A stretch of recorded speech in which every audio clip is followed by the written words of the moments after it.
All right, guys, welcome back to the channel. If you're new here, welcome.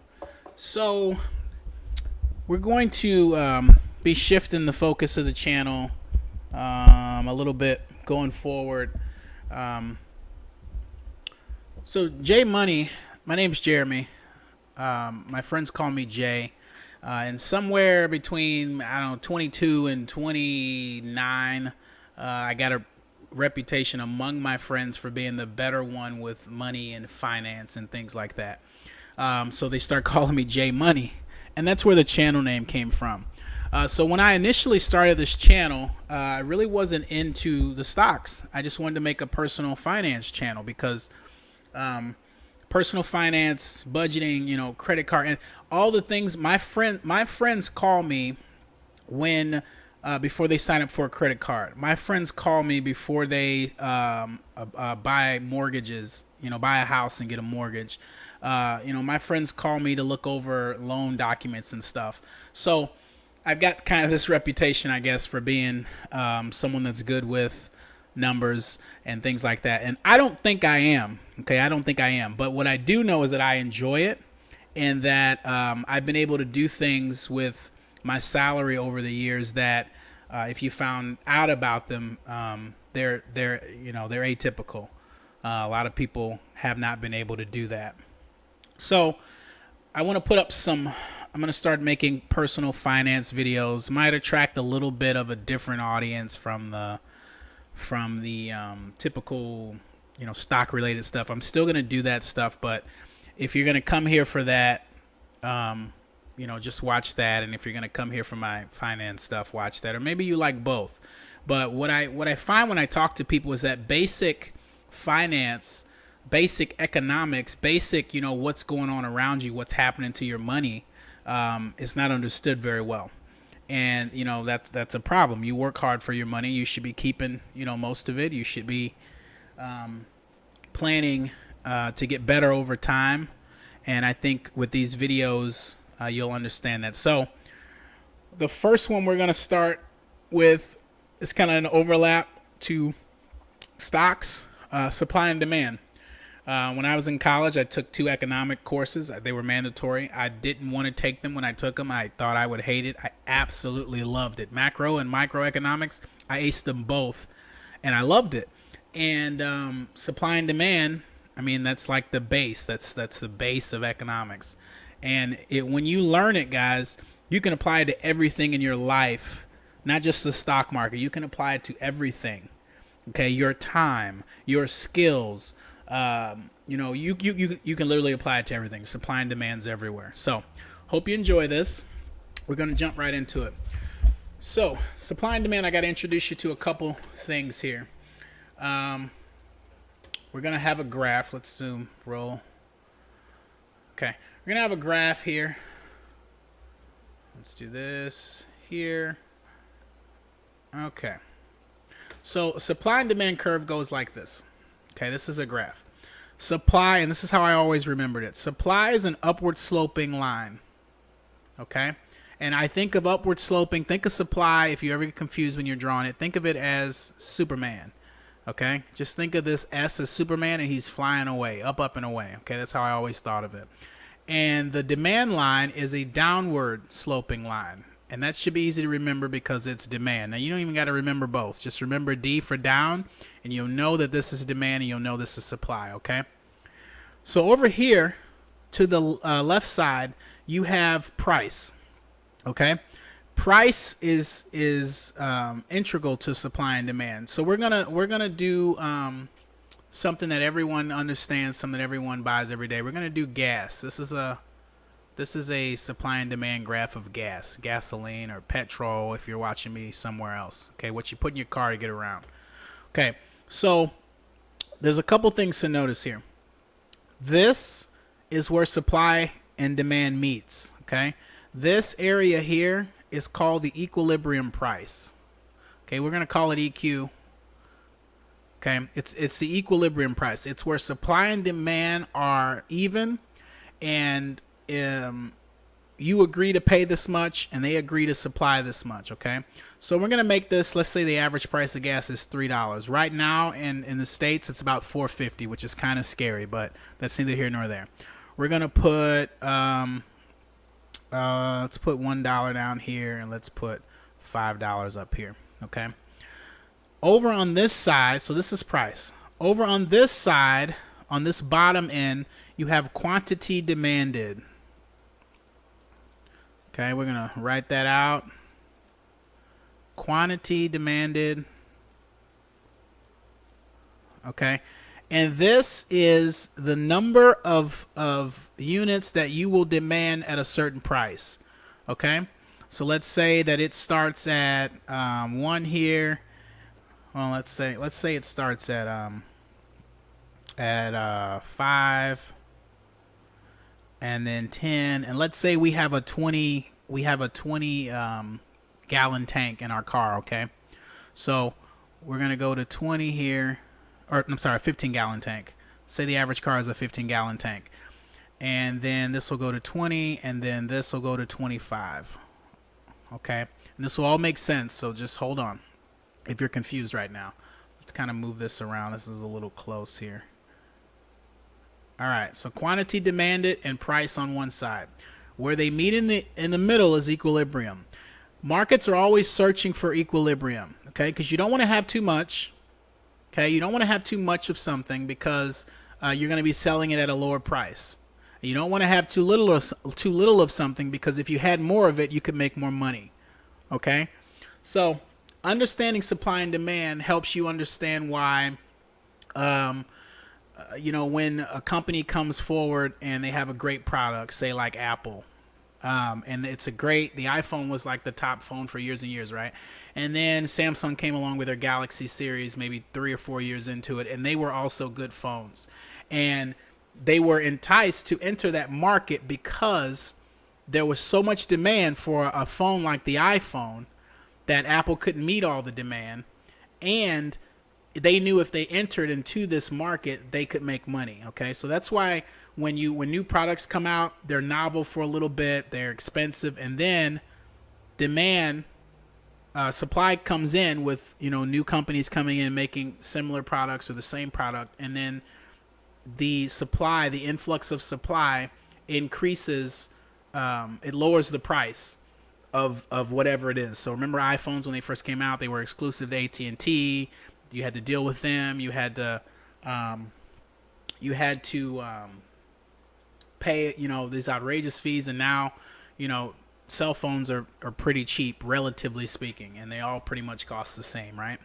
So back to the gas scenario though.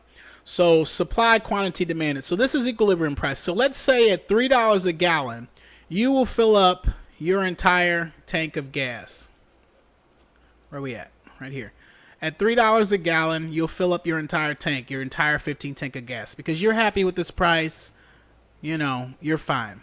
So now I'm going to introduce you to shifts in supply and demand. And all you have to do is remember really two things. When supply or demand shifts, this line, this is the demand curve, the one that's going down, this is the supply curve. These curves either shift to the left, which signifies an increase, okay? Or they shift, the right, or they shift to the left, which signifies a decrease. Okay? So supply or demand, this curve here is going to shift to the right for an increase. So right shift, or a left shift for a decrease. Okay? Now that's important to understand. So let's say everything's fine. Producers of gasoline and oil are producing just enough. We're demanding just enough for the price to stay at $3. Okay? But what happens in the summertime? I don't know if you guys know this, but in the summertime, a couple things happen. We travel more. We take road trips in the summer. We've been working in school and whatever all year. We take trips in the summer. So demand automatically increases. Okay? It automatically shifts to the left. Also, what happens in the summer, though, is most of the governments around the world require that the gasoline burned in the cars on the summer, because there's so many more cars, they require that it's a different kind of gasoline, that it's refined from better oil. Does that make sense? It's called sweet crude oil. So they require that refineries produce like this more pure gasoline, because there's going to be so many more people driving, and if they just drove on the regular old gasoline, they're going to pollute a lot more than they would normally do. So the government says, okay, most of the gasoline sold from, let's say, May to late September has to be of this quality, so that when we have this increase in cars on the road, we have, it's not going to affect the environment and all that stuff, like they really care, but that's neither here nor there. So that's a thing. That was suspended this year, by the way, by the Biden administration. It was suspended, that requirement was suspended, because that requirement, they have to refine it longer. It takes longer to find that kind of oil, things like that. So you couple that with the increase in demand from just traveling more, being in your car more, road tripping, taking vacations, with the requirement of the better, burning gasoline, and refineries typically shut down a third of their capacity to refine around this time to clean out the refineries. Now, I don't know why they don't do this shit in December, and cold months, but they choose around the summer months to shut down their refineries. So you have a decrease in supply from that. But we're not going to deal with that. We're just going to deal with the demand forces. So let's just say the demand forces are traveling and the type of gasoline that we have to use. So what happens to demand in the summer? Demand in the summer shifts. It increases. So if it increases, where's it going to shift? It's going to shift to the right. So this is your new demand curve. Okay? And we're going to name it D1. Okay? This was how demand and supply started. Everything else will be labeled so you can keep track of it on here. Okay? So we're going to label it D1. So equilibrium price, okay? Equilibrium price of demand shifting to the right, demand increasing, but supply stays the same. Okay, let's say supply can stay the same.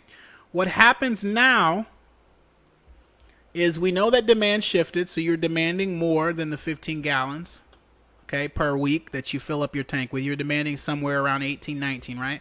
But look what happens to the price. The price also increases from that shifted demand to $4 a gallon. Okay, so this is a thing where you're demanding more. Okay, so the price has to change. All right, so this incentivizes them to produce more gasoline because they realize that the demand is so high they could sell more of it if they could make more of it. Okay, does it make sense? So that encourages them to, maybe if they say they have 10 refineries and they have to shut 4 of them down in the summer. Well, they want to get in the next year when demand increases, they want to have 12 refineries. So now when they shut down 4, instead of only having 6, they have 8. Okay. Not only would that keep the price of this more stable, but they could sell more of it. Okay. So demand shifts for the summer driving. Call this summer driving. That ain't how you spell summer. Okay. This is summer. Okay. So this is a shift in demand, but the supply is staying the same. Okay? So let's look at what happens when supply, and I probably should have did this in different colors, come to think of it. Let's back up. Let's go. Hold on. Okay, we're back. So I made it green for an increase. So we're going to make it red for a decrease, okay? So let's say that demand decreases. For a number of reasons. It decreased big time in COVID because no one was going anywhere. But let's just say it decreases, the summer's over. So this would be summer, and we're going to call this demand 2. Okay? What happens to the quantity demanded? Well, demand decreased, so it went down, right? Instead of you demanding 15 gallons to fill up your tank a week, you're only demanding 10. You're not driving as much. So what happens to the price when supply remains unchanged? Well, it has to fall too. Let's just say this is $2. I know it's a little bit, in between here, but I would have made this line a little longer. But let's say this is $2. Okay, that's $2. Okay, so you can see now as demand falls, as it shifts to the left for a decrease, the price, if supply stays the same, the price has to fall. Okay? Because you're demanding less of it, so the price has to fall. Okay? This encourages them to produce less of it also to bring this back in line. So now we've only seen what happens to demand shifts. Okay? Let's go with what happens to supply shifts here. So I'm going to see if it lets me do this. Hold on. I'm going to try a trick. Let's go here. Copy that. And then I'm going to try to erase all of this. I don't know if it'll let me go back that far. Oh, no, it only lets me go back there. Okay, so redo it all then. We'll just leave it there. We'll just leave it all there. Leave it all there. Okay, so now we're going to look at what happens to supply. Remember the different demand levels, okay? So we have S1 for supply. What happens when supply increases? Supply is going to increase. It's going to be a movement to the right, okay? So this curve here, this S1, is going to shift to the right. That's going to create S2. All right, now let's look at the changes in the price as supply shifts. So original demand's here. It's just D, demand. But when supply shifts, you have too much of it, okay? Look at what happens. Look at what happens to the quantity of gas. Quantity demanded. It increases, meaning that you're willing to buy more gasoline, okay, at a lower price. Okay, equilibrium was there. Okay, this is still $2. We're just going to assume this is $2. So at $2, you're willing to buy more of it at $2 if the supply shifted but demand stayed the same. Because this is where equilibrium price is. Okay? That's EQ for supply to and demand. All right? Now, let's say supply decreases, which is a shift to the left, right? So supply up here decreases. This becomes S. Did I do S2? I'm sorry. This is S2. This should have been S1. My bad, guys.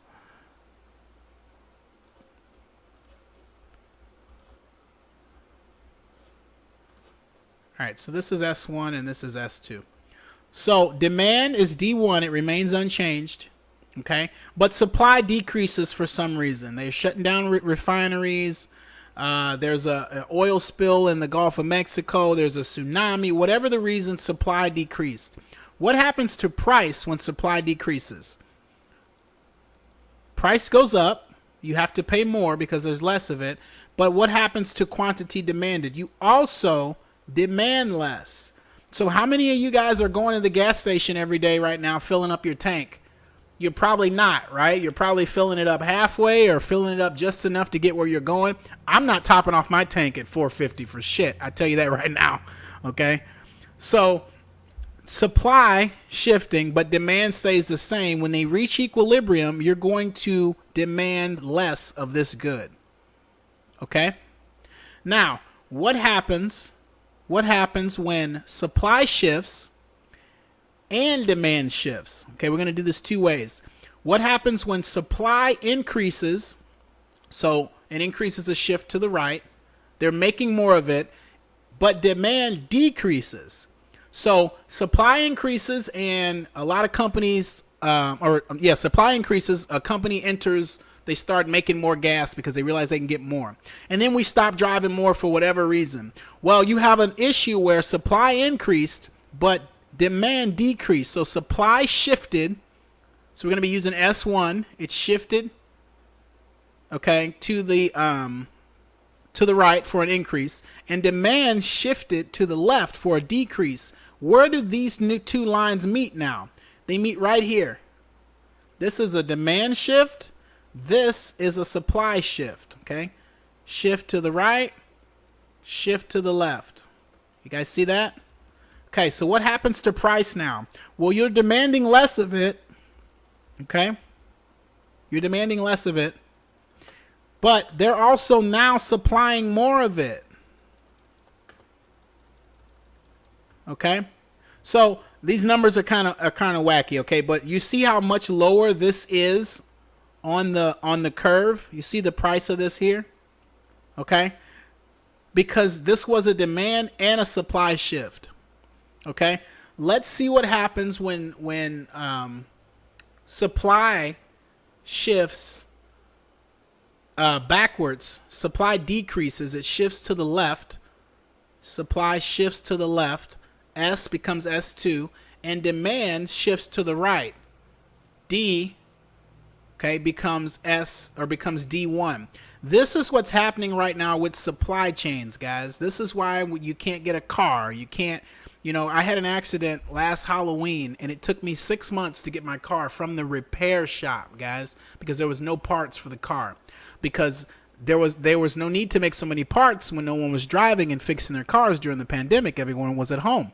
So when the economy started opening up and people start driving more, getting into more accidents, the parts, they're not there because they weren't making them. So perfect real life example of that was this right here. Supply shifts for a decrease, shifts to the left. This is supply after the pandemic. So we'll just say post-pandemic. Okay. That's supply post-pandemic. And this is demand post-pandemic. So you have an issue where people are going back to work, people are driving, demand shifts to the right. Supply has shifted to the left because they didn't produce anything when they didn't need it. So this is why you have now supply chain issues. This is why everything's going up. Okay? What happens to equilibrium price? So we follow demand 1 for the shift, the increase, and we follow supply 2 for the increase. They meet here. This is equilibrium. And where's that at? Price of $5. Where is demand at? Well, we're back to normal now. So we're still demanding the 15 gallons to fill up our tank. But now, instead of it costing us $3 here pre-pandemic, because supply shifted to the right during the pandemic, to the left during the pandemic, and shifted to the right afterward, the supply chains are playing catch up. And that is why we're paying more for stuff. Stuff is taking longer because of this. Okay? So where do we go from here? Well, due to the forces of supply and demand, the price is going to come back to equilibrium. It's got to come back to equilibrium as they sort out the supply chain. They have to fix S2 to get it back here. Okay? They have to fix that. Otherwise, price is never going to come down. Okay? But here's the thing. If they shift S2 and the economy is growing so fast that we're still demanding more, this is where they're going to meet. The new demand and the old supply. This is where they're going to meet. Okay? So they actually need to increase supply. I don't want to get too confusing, but this is almost over. They actually need to increase supply. They need to shift again to the right to a new supply to meet this new demand, and then we will get our equilibrium price that we're used to paying for everything. Okay? So I hope this explained to you how all that stuff works. I know it was long, but this is fundamental to everything you guys do. This is fundamental to, it's happening to you right now in your life. It's happening to your paychecks. It's happening to when you go to the gas pump. It's happening when you go buy a pair of shoes, when you want to buy a video game, anything. This is happening. All this is happening right now. So I hope I was able to explain it and you guys understood it. If you guys like this, please put a like on it so it reaches more people. And I'm going to be putting finance in front of all the videos that I'm going to be making about finance. So if you're a subscriber of mine, you get a notification about finance and you're not interested in it, you're good with money, or you just don't care, you can ignore it. And my stock videos will still be clearly about stocks. All right. See you guys in the next one. Peace.